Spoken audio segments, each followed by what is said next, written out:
थोड़ा आगे करना रहीम।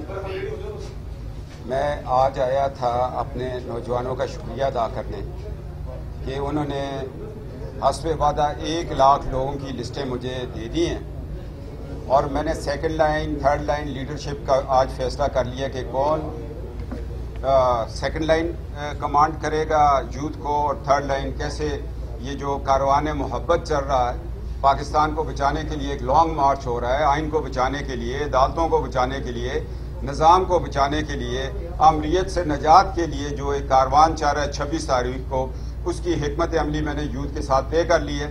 मैंने कहा मुझे नोटिस मिलते रहेंगे, इनकी कोशिश है कि 26 से पहले इसको गिरफ्तार किया जाए। अल्लाह मदद करेगा। ये अर्श पे लिखे हुए फैसले होते हैं कि किसने किस वक्त गिरफ्तार होना है, किसने कहाँ खाना खाना है, ज़िंदगी मौत सब अल्लाह के हाथ में है। हम इंशाअल्लाह ताला इस पाकिस्तान के लिए हैं और मुझे नोटिस जो है वो मिला है। पहले मेरी एक इंक्वायरी चल रही है, 10 तारीख को इन्होंने मुझे नोटिस दे के लाहौर में बुलाया है, एक पेशावर में चल रही है, 2 सूबे रह गए, उसमें भी मैं इंतज़ार में हूँ कि नोटिस भेज छोड़ें। असल में भाई आप लोग तो मीडिया वाले चला नहीं पाते कि नोटिस कहाँ से आ रहे हैं, कौन डिक्टेट करवा रहा है। मगर फैज़ हमीद साहब, इतना ही कर्जा लेना जिसको आप सूद के साथ वापस दे सकें, अगर माफ हो जाए तो असर रकम तो वापस देनी चाहिए। और कोई आपका सवाल? कैप्टन साहब, एक तो आपने कहा कि नोटिस कहाँ से आ रहे हैं, तो आप बता कर दें कि नोटिस कहाँ से आ रहे हैं ताकि क्लियर हो जाए मीडिया को भी। जी, मीडिया को क्लियर हो, मीडिया चलाए भी। ये नोटिस फैज़ हमीद साहब दिलवा रहे हैं। ये जिस तरह हमारे कायद मियाँ नवाज शरीफ साहब को कोट लखपत से उठाकर लाहौर में नेब के हवाले किया और फिर उनको ज़ेर दे दी गई। क्या आप मुझे ज़ेर देना चाहते हैं? तो मैं ज़ेर भी इस अकीदे से पी जाऊंगा कि अगर इस ज़ेर को अल्लाह का हुक्म है तो ये मौत का सबब बनेगी। अगर इस ज़ेर को ज़िंदगी का सबब बनाना है अल्लाह ने तो अल्लाह के हुक्म पे वो भी काम करेगी। ज़ेर पीने से हम नहीं डरते। तो ये जो ओछे अटकंदे हैं ये अच्छे नहीं है। सामने खुल के आओ, बात हो, आप इलेक्शन लड़ो, इस्तीफा दो, वर्दी उतारो, इलेक्शन में आओ ना। सियासत करनी है तो फिर सियासी तरीके से करो। मैं अपने पाक इदारे को किसी शख्स को जाती इना के लिए इस्तेमाल नहीं करने दूंगा।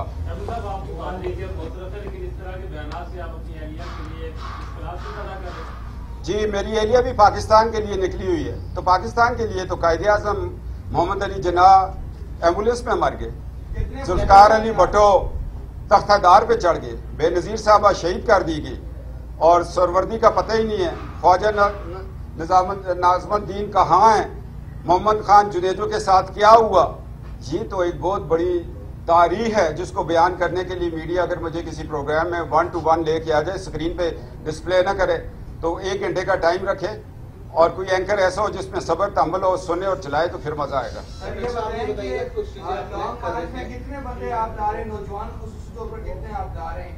कियानी साहब, उस दिन मैंने कल विजिट किया डी चौक को, जिसका नाम सेठ वकार सेठ के नाम से मंसूब हुआ है। आपका मीडिया पे चला तो शाम को नोटिस आ गया। उजलत में क्लर्क को बुलाया, जल्दी करो, टाइप करो, टाइप करो। लोगों की ज़मीनें मेरे खाते में डाली हैं।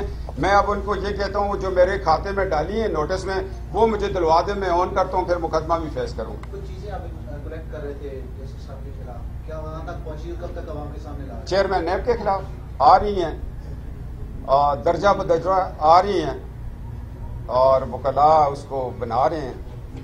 और आज इनका ये प्रोग्राम है कि पेशावर में इसको हम जेल में रख के नहीं मार सकते, इसको लाहौर में डीजी लाहौर जो है, जिसके ऊपर मैंने 11 अगस्त को FIR करवाई हुई है कि उसने मेरी गाड़ी पर लेज़र गन से फायरिंग करवाई, मेरी बुलेट प्रूफ गाड़ी को उसने तोड़वा दिया, मेरी एहलिया को मारना चाहता था।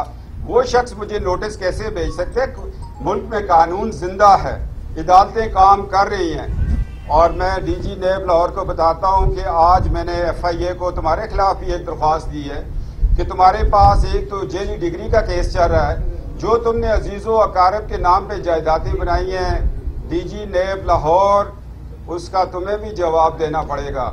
हम तो अपनी जो तारीख रात थी वो पैदल चल के गुजार ली है, अब आपको भी अंधेरों का सामना करना पड़ेगा।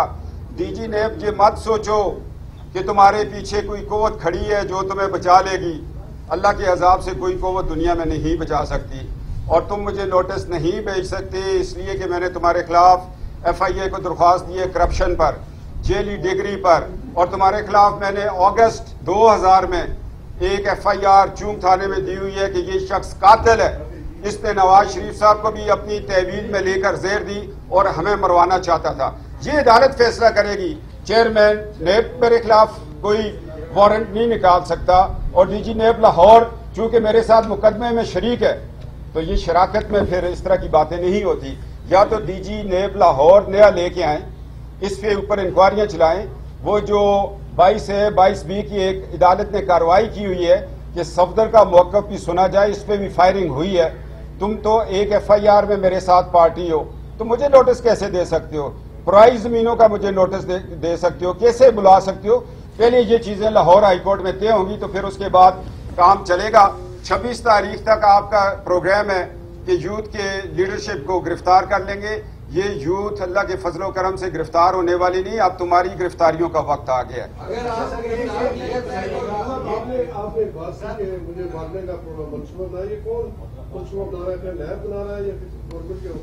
मैं ये कह रहा हूँ कि जी जना अमीद साहब, फैज अमीद साहब, आप नेब को आलाकार न बनाएं। कभी जेर दी जाती है, कभी गाड़ी बुलेट प्रूफ पे फायरिंग हो जाती है, कभी पेशावर में मुझे गिरफ्तार करवाया जाने की कोशिश होती है। आप लाहौर की तरफ आ गए हैं, तो ये काम न करें। ये ना हो कि मैं आपके नाम से एक दरख्वास्त दूं कि ये शख्स मुझे मरवाना चाहता है।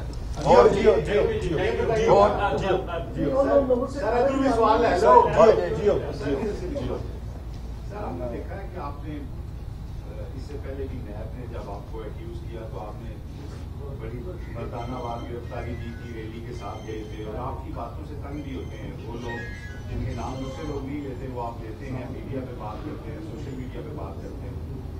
तो नैब का तो एक वतीरा है कि किसी बंदे को किसी भी केस में पकड़ के बुक कर दो, 2-2.5 साल के लिए उसकी आवाज बंद कर दो, बाद में वो बेशक बेगुनाह साबित होता रहता है। तो क्या आप नैब की स्ट्रेटेजी को मजीद कंटिन्यू करने देंगे? आप क्या स्ट्रेटेजी है कि आप अपनी आवाज को बुलंद किए रखें? मैंने तो डे 1 से कहा था कि एक ऐसे शख्स का बनाया हुआ कानून है नेब, जो खुद इस वक्त आइन को तोड़ने की पादाश में मतलूब है। जस्टिस वकार क़यामत तक जिंदा रहेगा, जिसने कहा था जिंदा नहीं आता तो मुर्दा को लाश टांग दो डी चौक में। ये फैसले आते रहेंगे, आमरीत का रास्ता रुकता रहेगा। ये कानून जो नेब का बना है, एक शख्स ने अपने इक़्तिदार को दवाम देने के लिए ये कानून बनाया था। इसको किसी न किसी स्टेज पे कौम को सोचना पड़ेगा। आज जो नेब के दफातर हैं, इनमें तो आने वाले वक्त में बच्चियों की यूनिवर्सिटीज बननी चाहिए, और सबसे पहले नेब के इदारे के एहलकारों के जो है सियाकारियों के ऊपर से पर्दा उठाना चाहिए। चेयरमैन नेब का मैंने पूछा था 8 करोड़ का बेरिया का घर कहाँ से बना, मुझे जवाब नहीं आया। अब मैं इसको अदालत में लेके जा रहा हूँ। मैं सारा काम जो है इस्लामाबाद में तो नहीं बताना चाहता हूँ, पेशावर भी है, लाहौर भी है, कोयटा की टीम आई हुई है यूथ की। कोयटा में जाके उस सोसाइटी के ऊपर खड़ा हो जाऊंगा। बड़े बड़े लोगों को, किसी को मलक मिल गया, किसी को नहीं मिल गया, किसी को नजफ मिल गया, किसी को नजीफ मिल गया। आगे तो बेनामदारी तो यही बनती है। मुझसे नहीं हो रहे, मुझे जो मटेरियल दे रहे हैं उनको कहते हैं हम सफदर के जरिए ये करवा देंगे, वो कहते हैं कभी एक्सटेंशन का उनको जोर देते हैं। यार उनको ना छेड़ा करो, 72 साल के हैं, नर्वस सिस्टम जो है इस वक्त खराब हो सकता है, ब्रेक डाउन हो सकता है। उनके छोटे छोटे नवासे नवासियाँ पोते पोते बच्चे हैं। मुझे उन पर रहम और तरस आता है कि एक शख्स ने सारी जिंदगी एक वकालत से शुरू करके जस्टिस बने, जस्टिस से चेयरमैन नेब, सारी एजेंसियों ने उनसे काम उलट पुलट करवा के तो उनकी नेकनामी पे एक दब्बा लगा दिया। दब्बा तो उसी दिन लग गया था जिस दिन वीडियो आ गई थी। चलेगा नहीं, मैनू पता तुम एवं ही मैनू ये बंद करो ना चैनल।